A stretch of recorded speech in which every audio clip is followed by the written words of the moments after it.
And a lot of carnivores that come on there, or a lot of people who are against the vegan diet are coming troll with plants have feelings, or if you're vegan, you're killing more animals than not being vegan. There's a lot of biases out there, but one bias is called confirmation bias. You're gonna only look for information that confirms that, right?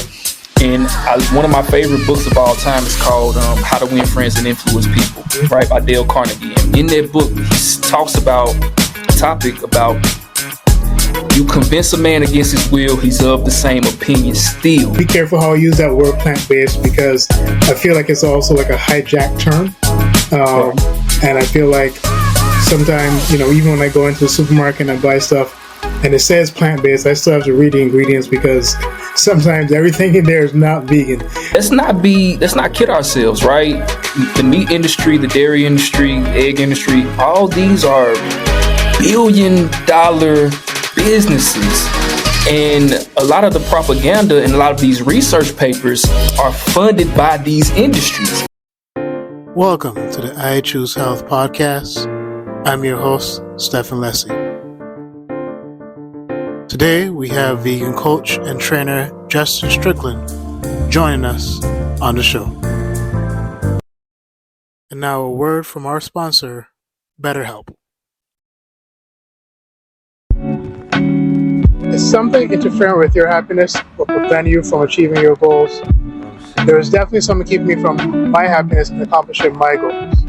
I need to take stock of my depression and consistent negative self-talk. Therapy helped me realize that I was deserving of happiness. That's why this podcast is called I Choose Health. It was about me choosing happiness, and I wanted to share that with you. That's why I wanted to and have partnered with BetterHelp as a sponsor to share the gift of therapy with you. Over 4 million people have used BetterHelp to start living a healthier, happier life. People spend hours in the gym every week, so why not give your mind the same kind of attention? Starting therapy can be hard. The right therapist for you may not be in your area, and some people find the face-to-face interaction of therapy uncomfortable. With BetterHelp, you can have your therapy sessions as a phone call, as a video chat, or even via messaging if you prefer that. Whatever is the most comfortable version of therapy for you. BetterHelp can match you to one of over 30,000 therapists in their network, which gives you access to a wider range of expertise that may be available in your area. To get started, you fill out a questionnaire to help assess your specific needs, and then you'll get matched with your therapist, in most cases within 48 hours or less.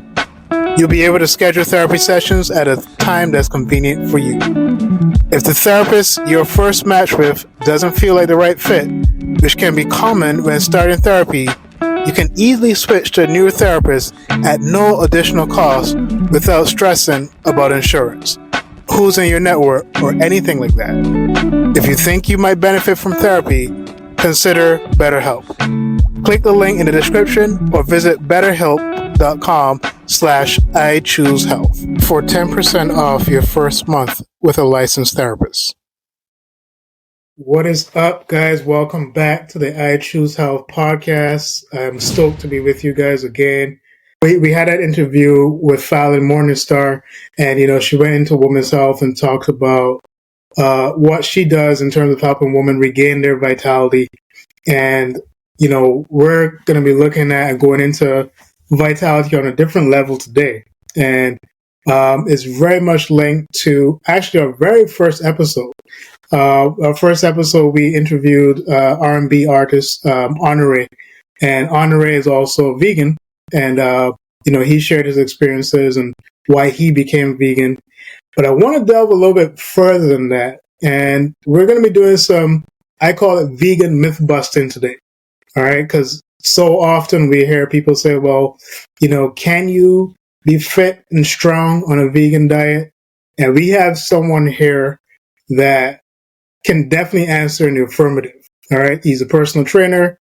He's done over 500 transformations with clients on a vegan diet, on a plant-based diet. And, I am really excited to have today Justin Strickland, or as he goes by, Fueledbyplantzz. How are you doing today, Justin? Man, what's going on, man? Great introduction right there, man. I feel honored. I appreciate you for having me. No, thank you for coming out, man. And you're hailing from Mississippi all the way. And I know you said I said I gotta get out there. You were like, "Hey, it's not too much happening," but I know we can't sell Mississippi short. Well, we can't sell it too short, man. I'm from here after all, right? Yeah. Yeah, man. So tell us, man. I mean, what led to you? Well, first, becoming vegan, and how long has it been since you became vegan? You made that choice. Yeah, so I've been vegan probably about a little over 7 years now. It was 7 years in November. And one of the main reasons why I went vegan, it was oddly enough a YouTube video, right? So YouTube video kind of sparked the curiosity. And after that, went down the YouTube rabbit hole, all the documentaries, Yeah. a whole lot of information just popping in my mind, and I actually went vegan, cold turkey, or cold kill as I call it. Yeah, and I've been, I guess I'm an old school vegan. I've been vegan now 17 years, but I was actually vegan before Meat Your Meat came out. All right, so that's Yeah. those of you vegans who know, that's a cult classic within vegandom. Meat Your Meat, and then I think one of the other documentaries that came out, I don't know if that was necessarily vegan or plant based, but I think there was What the Health. And then there was also Food Matters, documentaries like that were so impactful.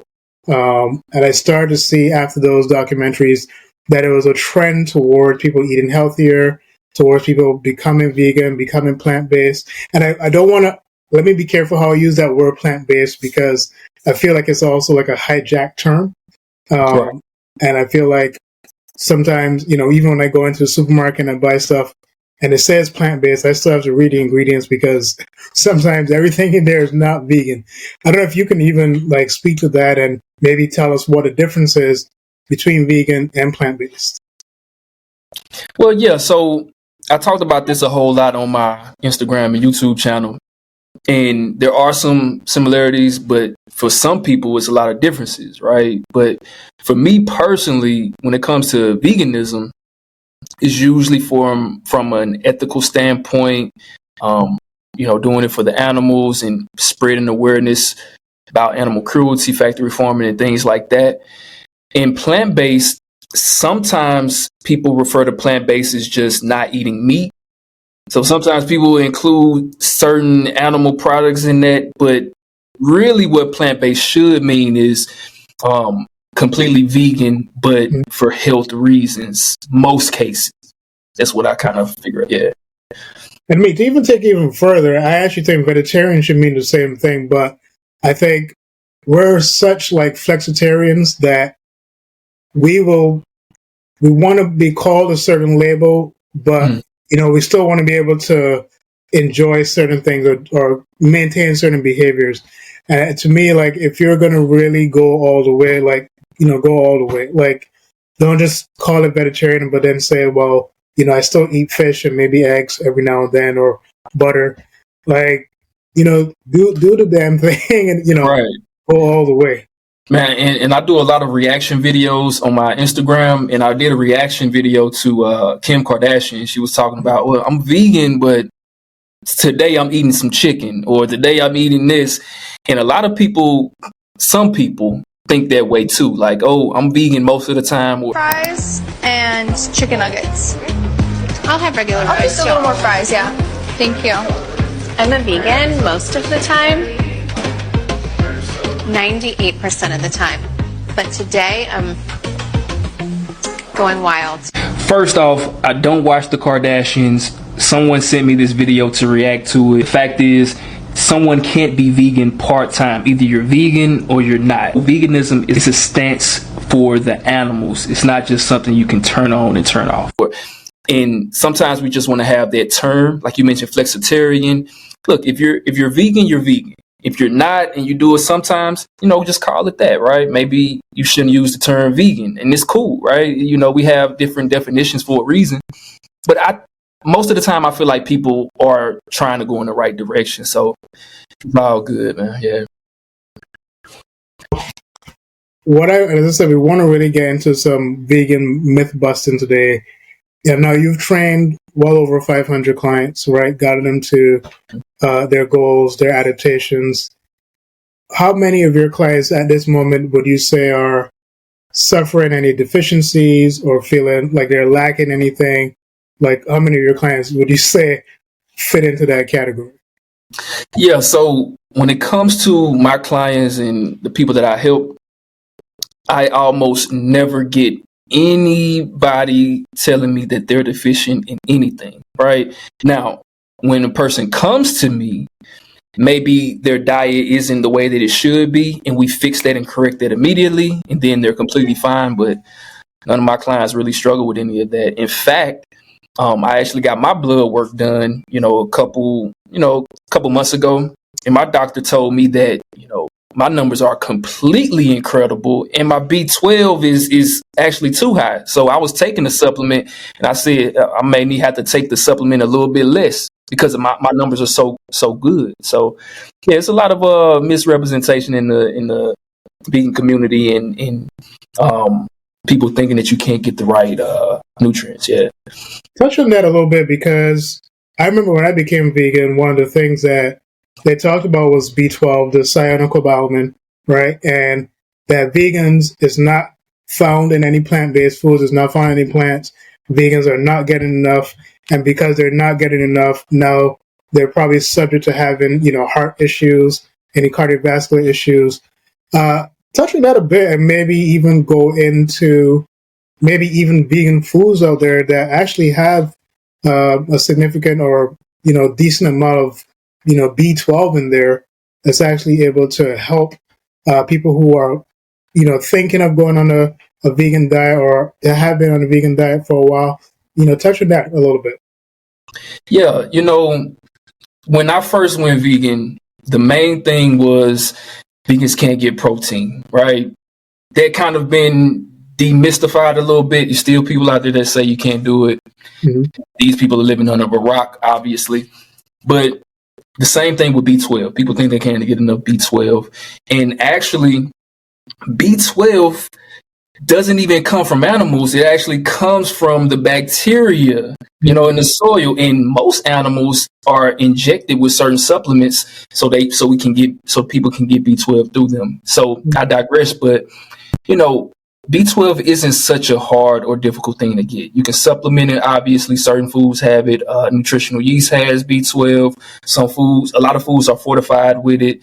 Plant-based milks have B12 in it. So it's a lot of different places you can get it. So it shouldn't even be that much of a concern, right? A lot of it is really propaganda, if you really think about it. So people shouldn't even be worried about it, honestly. Where would you say that propaganda started? Like how did we get to a point of knowing scientifically that B12 was actually plant sourced, but people got it secondhand through the eating of animals? How did it get to a point where we're saying that no, B12 comes explicitly from animal sources, not plant sources? How did that propaganda start? If you could give us some information on that. Yeah, a lot of it comes from a lot of these big factory farming institutes. A lot of it comes from a lot of mainstream media. And let's not kid ourselves, right? The meat industry, the dairy industry, the egg industry, all these are billion-dollar businesses. And a lot of the propaganda and a lot of these research papers are funded by these industries, if you really think about it. And that's where a lot of the propaganda comes from. And it's very hard to interweave in between all of the propaganda, so to speak, and really get to the real facts of it. And that's why I spend a large majority of my day just doing research and bringing all of these things to the light. That's why a lot of my content really focus in on a lot of the myths and really demystifying all the myths so people can, okay, so he said this, but I heard this over here, and B12 doesn't come from meat. It actually comes from plant. Fish don't even have omega-3s in it. It actually comes from the algae, and we get it from a secondary source. Okay. Now I'm really so I try to demystify all of that so people can understand, right? So when people say, I'm not vegan because I need protein, or I'm not vegan because I need B12, that's not really 100% the truth, right? So I try to make sure I put that type of information out there. And a twofold question: what is it like for your clients when they first come to you? They're looking for that change, and you suggest well, I guess at this point they probably know that you're utilizing a vegan diet to help with the transformation. But to what extent, what is their reaction to the methods that you're using to help them reach their goals, and then what is their reaction to what they're finding out? Like, I'm sure for them, there's a lot of unlearning that they have to do about the foods they're eating and exercise techniques. And so what is the typical reaction when they realize that, well, I can actually live a healthy life on a vegan diet, actually still be strong, still be muscular, still be really in shape, even though I'm eating a vegan diet? Yeah, so one of the main things that I hear a lot from my clients is, at first, they don't know if it's 100% possible. Because so 50% of the people that come to me are already vegan, but the other half are transitioning. And the other half are kind of scared, right? They hear all the stuff out there. They hear these quote unquote carnivores that got popular over the last few years saying that you can't get no nutrients, anti-nutrients in the plants and all this stuff.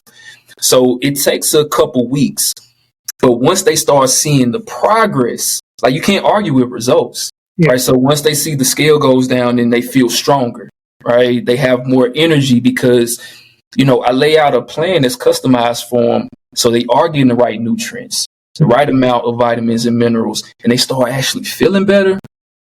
They can't argue with the results. So at the first beginning, they're kind of nervous, which is granted, but we get them on the right type of protocol, and they actually tell me, they feel better than they have in a long time, right? And when they see that, it makes them want to stick to it more. Yeah. And I think one of the people that you were probably referring to, I think his name is called, I think on YouTube, he's called Liver Guy or whatever. He's eating all this raw meat, and he's lifting all this stuff. And I don't know, I know that the meat industry has a huge role in why we think what he's doing is okay. But have you seen any results, maybe even from clients who were eating a certain way, like when they came to you, what their numbers were at, and they were saying, well, I was eating a lot of red meat or whatever it was, and these are where my numbers were at? Can you speak about where their numbers were at and what their numbers were after they transitioned to a vegan diet? Well, one demographic of people that usually come to me are people with diabetes, right? So a lot of times people come to me, or either they have like diabetes or high blood pressure and hypertension, things like that. All things that can be reversed, right? So usually they come to me, and the majority of what these people are eating prior are a whole lot of meat, right? So when they come to me, we get them off of that, and we get them on a plant-based diet, a whole food plant-based diet, not all the processed stuff. And their numbers change dramatically. I had one lady I used to work with. We actually got her off of all her medication. Right, she went back to the doctor. 5 weeks later, doctor trying to figure out what she's been doing, and she told her doctor that I'm on a plant-based diet now, and her numbers are getting better. Right, her A1C was at like a 12, which is super high. We got it all the way down to the normal range. So getting on a plant-based diet and really getting those whole foods, high fiber foods, really can help reverse all these things. And a lot of people come to me because they, listen to a lot of Dr. Sebi. I don't know if you are familiar with who that is. I'm pretty sure you are, though. Yeah. But a lot of people come to me from that type of space. So they're trying to heal themselves, but also they want to build muscle and really get fit. So I help them really reverse a lot of these different things too. So. And I don't know if you've seen the new Netflix documentary. It was a documentary series on the twin experiment, and they've been looking at, they take identical twins, they put one on the plant-based, one on the vegan diet, and one on just, eating a non-vegan diet. And they just showed a variation of changes, in the affirmative or in the positive for those who went to a vegan diet. I don't know if you've seen the shows yet. I haven't seen it yet. I've been seeing it all online, so I still got to watch it, but I haven't seen it yet, though. I heard good things from it, though. Yeah, it's amazing, and I'm always amazed that with all these documentaries, with all the evidences there, peer review study after peer review study, book after book, and we still get to a place where people say, "Well, I don't think a vegan diet is healthy." Like, I don't know what, like, I think what you're doing and what I'm doing in terms of helping people, transform, is the best scientific way of convincing people and, helping them to lead them in the direction of a healthy life. Is there anything else that you think that we can really do to help people to really look at this information in a different light and really see how it applies to them and their family and the longevity of their life and their family? Yeah, so I think we have to backtrack just a tad because, like you mentioned, it's still so many people out there that say a vegan diet is unhealthy. Even with all of the information out there, I try to do on my YouTube channel a presentation every few weeks. I did one a while back. It's on my YouTube channel now. And basically it goes over, because there's a lot of people out there like carnivores and people talking about plants have anti-nutrients. So plants are actually poison. It's a lot of people out there talking about that now. It's crazy, right? It's blowing my mind sometimes, right? So I did a whole presentation talking about how anti-nutrients aren't even a problem as long as you're cooking the food thoroughly. It deactivates them. People talking about you can't get K vitamin. Like, it's a whole bunch of stuff, right?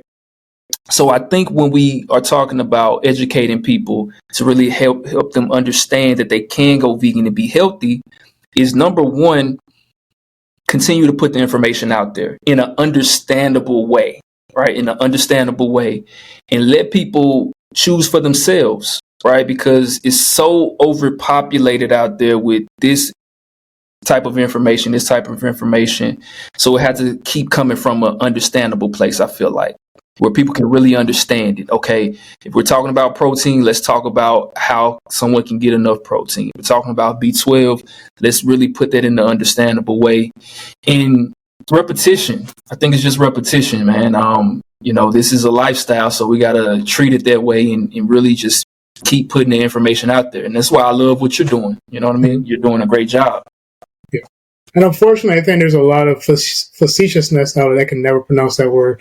But facetiousness out there where, you'll have people who say, well, plants have feelings too. And, vegans are out here killing these plants by, and eating them. And the average person that I meet says, you know what, like when I tell them I'm vegan, they're like, man, that's too healthy for me, man. Like, I can't do that. And so, people are going to say that it's not healthy, but then, in normal everyday conversation, then they'll tell you like, no, that's too healthy. I think people generally know, and I definitely feel that as human beings, we definitely know what is right. And I feel like there's just like, because of whatever pleasure it brings to us, and this could be for anybody who's vegan or not vegan. Like, usually we like to do those things that may not be so good for us, but we somehow, a lot of us have like this rebellious spirit towards things that may be good for us. And so sometimes that facetiousness on social media sometimes can hurt the aims and causes of people who are trying to help people see or look at a different way of eating and being healthy. But I mean, there's nothing you can really do about it. I mean, some of the things over there are actually kind of funny, but it is serious Like, people's health is serious. People experiencing transformations is serious. And I think it's I don't know how much of that you've experienced with your platform. Like, how often have you come across that facetiousness, or the person who is a scientist or, works in the health field and wants to bring the data to show you, well, actually, this is why it's okay to eat meat, and veganism is not what you think it is. Like, how often do you experience it, and what experiences, good or bad, have you had from that? Yeah, so it's that's a great question, by the way, and it's a whole lot of it out there, right? You have different doctors, have different scientists, and for me, I come at it from a real scientific standpoint. I love going in there and looking at the research, and I love to figure out human nature as well, right? Yeah. It's a bias that all of us humans have. Like, it's a lot of biases out there, but one bias is called confirmation bias. Mm-hmm. So confirmation bias is we tend to look for only information that goes along with our outlook of life and how we perceive things. So if you grow up a certain way and you think this way is certain right, you're going to only look for information that confirms that, right? And one of my favorite books of all time is called How to Win Friends and Influence People, right, by Dale Carnegie. And in that book, he talks about a topic about you convince a man against his will, he's of the same opinion still. So trying to convince somebody of something that don't really want to see it, it's going to be very difficult, even if you show them evidence after evidence after evidence. So I try to come at it from the standpoint of showing them the research so they can try to come to the conclusion themselves, right?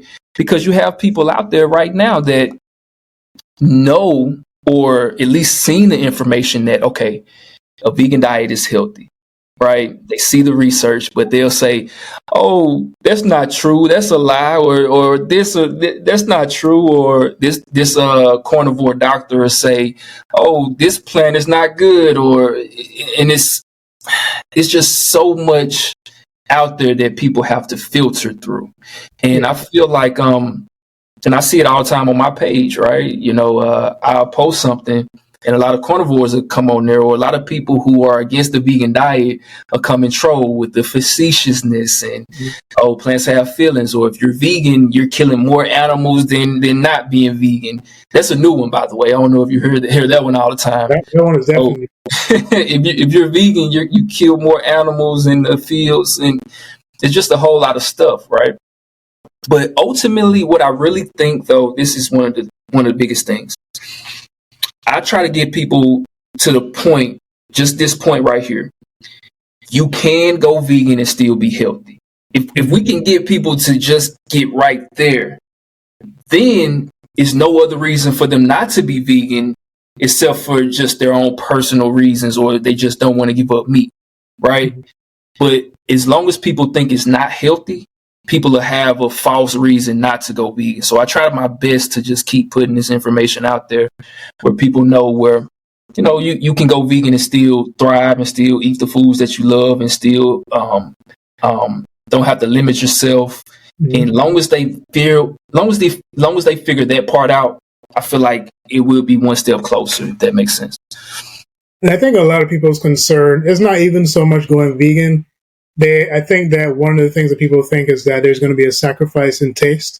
And so they're like, well, I got to still get that chicken taste or that turkey taste or whatever it is. Like, I still got to get that. And I think because a lot of families are usually on the go, they're moving all the time. I think one of the things that may be helpful is that if you're thinking of transitioning to a vegan or vegetarian diet, maybe take the weekends, the time that you have to actually cook. Maybe take that time and try something new, experiment with taste, and try something vegan. Just give it a try. And, I think that vegan foods have come a long way in terms of taste. And I think that's just from people experimenting. So even for yourself, for people who are thinking about transitioning, take something easy, like a veggie burger, maybe, right. Saute that and mix it with something else, but at least try something that's, going to be a little bit different. And I think people are usually afraid of of change. They're afraid of, maybe disrupting, the taste that they've had from eating meat for so many years. And I don't think that people realize that we all kind of become conditioned and kind of, I don't want to use the word addicted, but kind of addicted to, our tongue is so accustomed to that one particular taste for so long that we don't want to move off of that. Man, food is such a social thing. What we eat revolves around our social circle, our family. It involves everything. So the fact of people just hearing the word vegan or should I go vegan, they think about everything else in their life, their family, what they gonna eat, holidays, am I gonna enjoy it? All these different things go into their mind, right? And it sometimes can be overwhelming, right? Because another thing too, I watched the video online. I think I actually reacted to it. It was a guy doing street interviews. He was asking the people, name 3 vegan foods. People couldn't name 3 vegan foods. It blew my mind. All you have to do is name three fruits or 3 vegetables, right? But that goes into saying that sometimes people don't even know what vegan means or don't even know what to eat. So they're bogged down and don't even know what they can do or can't do, or is my husband gonna like this? Is my wife gonna like it? And my kids gonna think I'm crazy? Or so all these different things go into it. But if people can understand that, it is a change, but it's actually doable, and it's an easy way to do it. It's not too expensive. You actually can go on a vegan diet on a budget.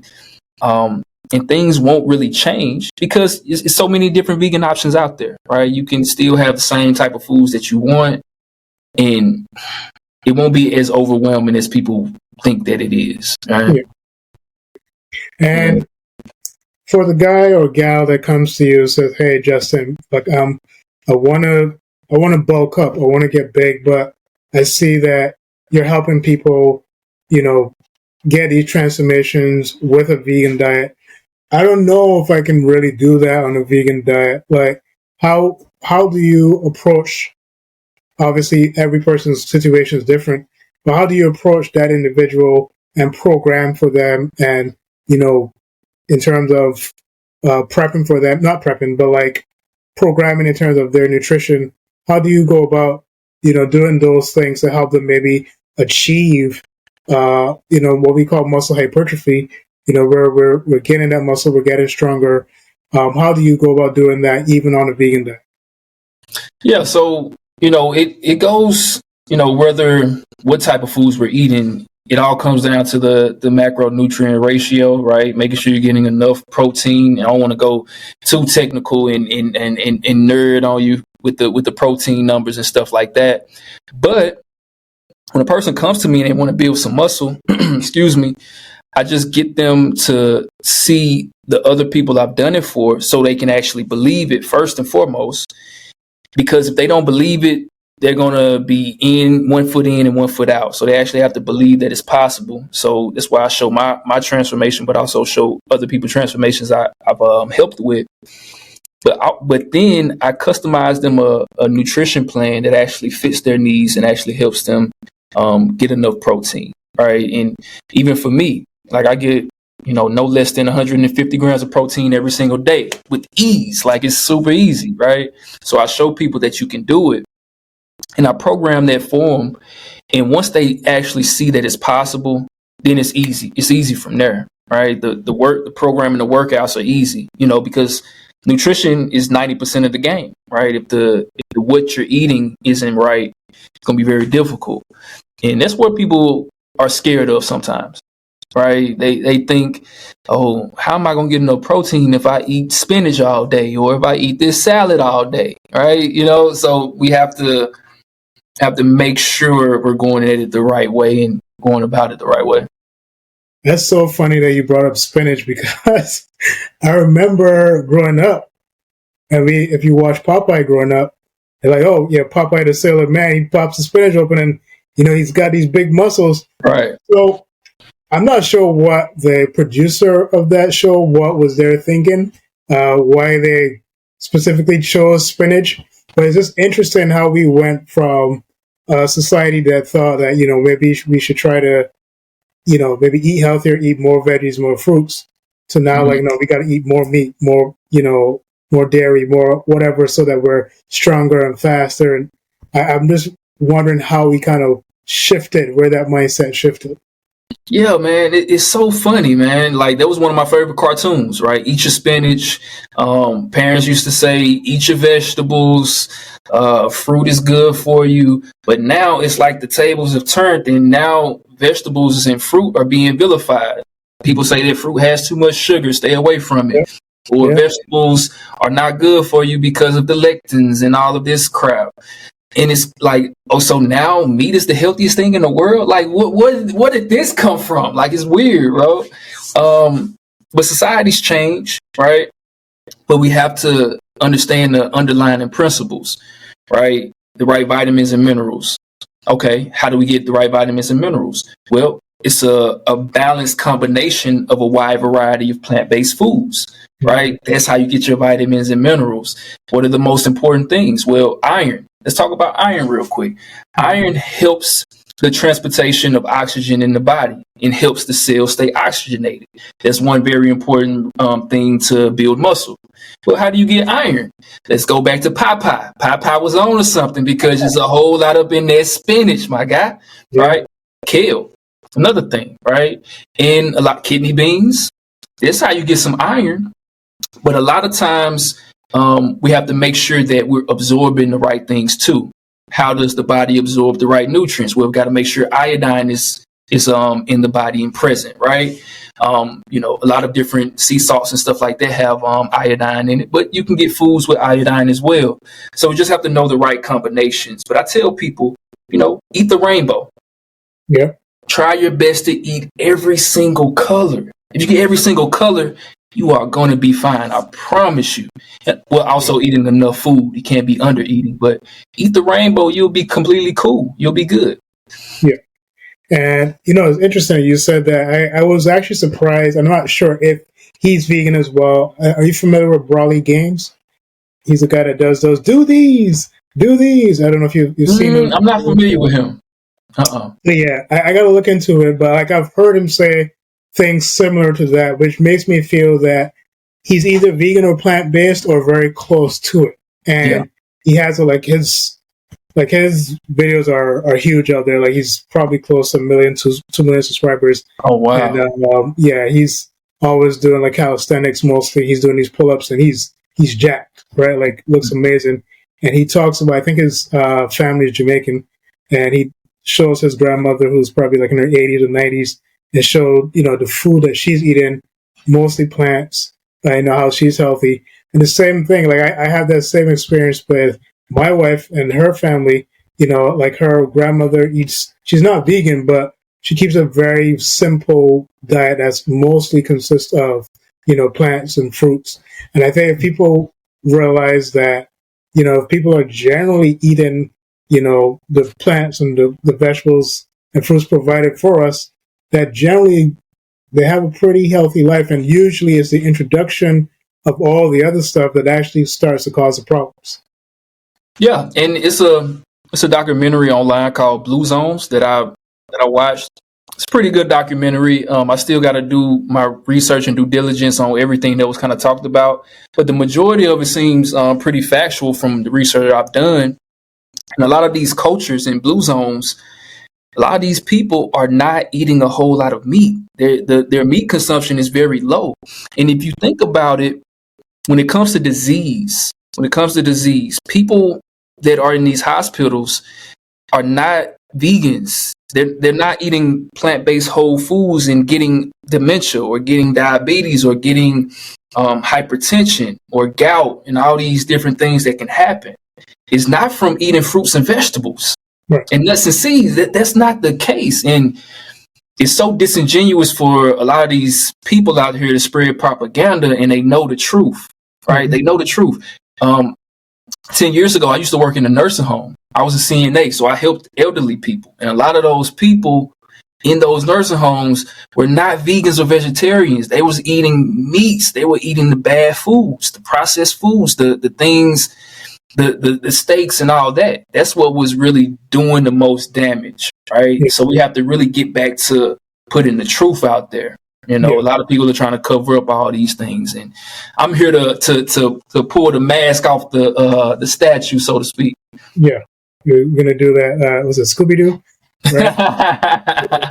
Justin is a meddling vegan kid right now. He's right. pulling the mask off, showing you, the truth. And I didn't realize we were even talking for so long already. I mean, not long. Oh wow, yeah. But I mean, this is something that's also my passion. As your passion as well. And, it's so important to teach everyone the truth about eating healthy. And I love the fact that we're also two black men talking about this. Right. Because, in our community, there's like, people look at me weird, like, you're a vegan and you're black. Like, and I'm also originally from Barbados, right? I'm originally from the island of Barbados, where in my country, people eat a lot of meat, we eat a lot of pork. And I remember a friend of mine, she was from Grenada, I think it was, and she's like, you're from Barbados and you're a vegan? She's like, I know y'all eat a lot of meat there. And it's kind of sad because growing up in Barbados, there was actually a time where Barbados and Japan actually had some of the longest living people in the world. Mm-hmm. And it was primarily, when I speak to my mom, who was born in the 50s, lived in Barbados, which was at that time pre-colonial, right? And she said we were poor, but things were simple, and we ate mostly, ground provisions, your what we call yams and sweet potatoes and fruits and veggies. But it was just a very simple diet.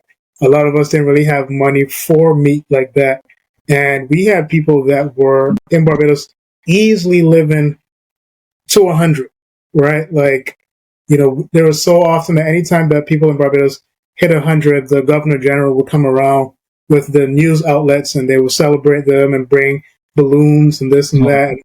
And, if you look at how we were eating then, very similar to the lifestyle of a lot of Japanese people, very simple plant-based diet, and they were living for a long time. And so now, unfortunately, our country now has one of the highest diabetes rates and one of the highest amputation rates. Mm-hmm. And that's because we started to adopt more of a Western diet. We started to eat more like America, unfortunately. I don't mean to come at America, but that's, And so, I'm really glad that we're able to have this conversation and really, look at the facts, look at the science, and, really put it before people to say, like, hey, the ball is in your court, to make the decision. Like, the information is there, and, it's really up to you whether or not, you want to live a healthy lifestyle, or you just want to live, I don't want to say subpar, but just live below your potential, Yeah, man, that word potential stands out a whole lot to me. And it's about living or being the best version of yourself. And one of the ways that you achieve that is through what we consume, right? We are what we eat. And that's been a common phrase for years for a reason, right? You got to think about the way that food breaks down in our bodies, and how you was mentioning how your people used to eat back in the day. Even me, I'm from Mississippi, and my grandparents, great grandparents, they weren't vegan per se, but they consumed a lot less animal products. It was mainly vegetation and fruit because they had to grow it themselves, right? I'm in Mississippi now. They couldn't even get to a grocery store. They all in the country, right? So it was a lot of vegetation, and they lived to be very old in their age and still strong, right? And still happy and vibrant and have in their right minds because they were eating a lot of vegetation, a lot of fruits and vegetables. And we have to understand that and keep that in mind when it comes to putting our body in the best, healthiest state that we possibly can. And I feel like being plant-based is the best way to do that, Yeah. Well, guys, this was great. I really don't want to end the conversation, but Justin and I are both personal trainers, helping people get in shape. So I actually have a client, that I have to train later on. But I don't know if Justin is willing, at some point we'll have him back. if that's okay, because we are going to have a series. Justin is first in the series of people who are going to come on and talk about it. We have two other, I would say, vegan heavy hitters that are going to come on the next 2 weeks. So I'm looking forward to that. And this was fun. This was like just having a conversation and just enjoying going over the facts, going over the evidence. Mm-hmm. And this is usually the point of the show where I give the guests an opportunity to tell people what they have next, what they're working on, and to also share their socials at this moment. Okay, yeah, perfect, man. What I have coming up next is I'm actually doing a challenge for people who are, vegan or looking to go vegan. It's going to be like a 21-day challenge just to help them make the transition or become the healthiest version of themselves in this 2024 year. But also my socials are YouTube, Fueled by Plants, Instagram, Fueled by Plants. Everywhere it's Fueled by Plants with 2 Z's at the end, so they can follow me there, check me out, and I post a whole lot of good content. So yeah, yes, come on, follow me there. Yes, he does, and it's very informative. You guys should follow. I mean, I enjoy going on his page and just once I see the tagline, I click on it. So yeah. I definitely enjoy the information that he shares there. Well, guys, that's it. We had another great episode. We have Justin Strickland, Fueled by Plants. Again, I want to make that appeal to you to make health personal and make the choice to be you. It's really up to you to, take the ball in your court and make a decision for your health. And this is why, this podcast is called I Choose Health, because it's really up to you. Each and every day, we get to make the right choices or bad choices, but it's really up to us. So with that said, I hope you guys enjoyed the show. Hopefully there was a lot of insightful information, something that you can really go away with and start to really make long-lasting changes. So with that, this is I Choose Health Podcast. I'm your host, Stephen Leslie, and I hope you guys have a great one. All right, man.